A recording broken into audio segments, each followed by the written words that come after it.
güzelden ve sana bilmedim. Vefasız güzelden beze bilmedim. Aralxanəndə 100 min ləbib gələ, 100 min lövman gələ neylik bilə. Qəmdüsə həddini aşandan sonra İnsan dağ olsa əyilməlidir, tale tərsə vurub taşandan sonra. Başına gələnlər yaxşı halıdır, qazanc bu dünyanın qeynuqalıdır. Ömrün sarayları şıllanmalıdır, fələk qəm kötanın qoçandan sonra. Hayır, inanmırsan geç cahanı gəl, atalar dediğin demeyib əbəs. Vallahi ay xarəndə, qızıldan tacqoya ucala bilməz.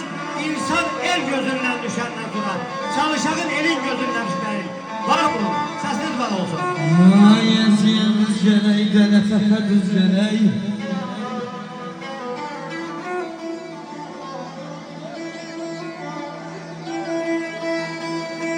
Əziyyən düz gələk, ay Reyşan ata qələtəfə düz gələk.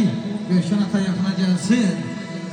Alqışlayalım gözəl atamızı, dəyər qonaqlarımız. Hüreydən el çal alqışlayalım. Ay əziyyən düz gələk, qələtəfə düz gələk. İlahidən arzum budur, Reyşan atanın ocağında hər zaman belə gözəl günlər olsun. Onun hər birinə də biz gələk, onun hər birinə də biz gələk.